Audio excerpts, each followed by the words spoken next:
Hello mga ka-blessings! Welcome sa aking channel, lalong-lalo na sa mga bago. Hello po!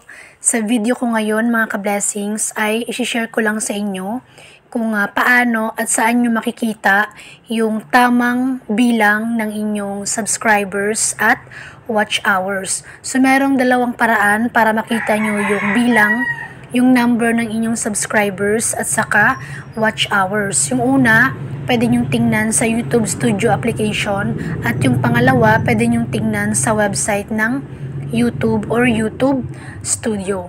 Pero mas maganda dun kayo sa website ng YouTube Studio kasi dun yun mas appropriate, yung mas accurate. Kasi minsan dun sa YouTube Studio na application, minsan kulang doon, minsan sobra. So ito ay based on my experience. Yun lang yung napansin ko. Kaya, mas maganda dito kayo tumingin. Okay? So, madali lang. Tuturo ko sa inyo. Una, punta kayo sa inyong Google Chrome. Yan. Then, dyan sa may search tab sa taas, i-type nyo dyan youtube.com. Then, click OK. Then, yung may arrow sa taas, yung arrow down, arrow up, click nyo yan, then i-check nyo yung desktop. Wait lang, mabilis ang pangyayari. Yan. So, itong desktop na to, i-check nyo yan para lumapad yung screen, makita nyo yung ibang mga nakasulat sa screen. So, i-check nyo yung desktop site. Yan. Then, kung makikita nyo, after nating i-check yung desktop site, lumapad na yung screen at marami tayong nakita sa screen. So, kung ano yung nakikita nyo sa laptop or computer, ganun din dito. Kaya maganda i-desktop site natin. Next, i-click natin yung ating profile picture. Then, profile picture, then i-click natin yung your channel, yung nasa taas. Yan.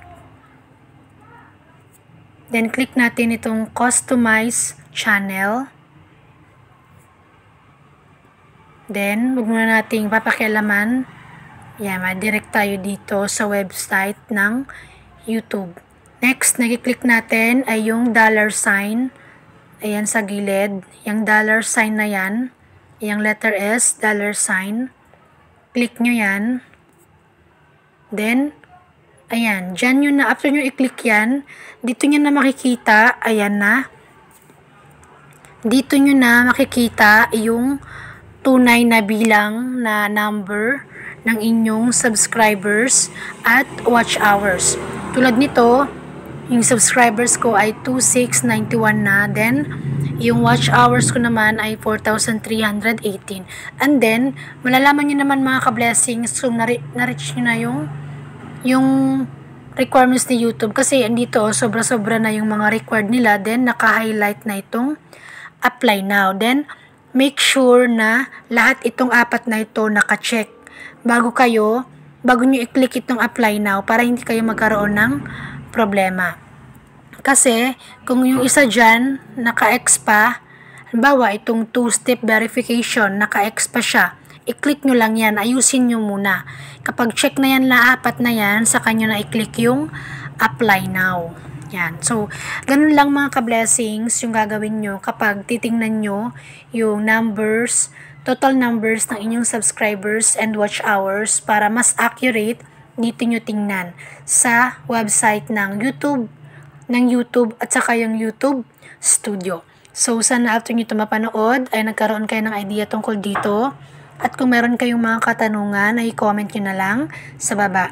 Pa-favor na lang po ako mga ka-blessings na sana po ay huwag nyong kalimutang i-like ang video na ito, mag-subscribe sa aking YouTube channel, at pakiclick na lang din po ng bell sa gilid para kapag meron akong bagong upload na mga informative videos ay ma-update at ma-notify kayo. Ayun lamang po at maraming salamat sa panonood. God bless!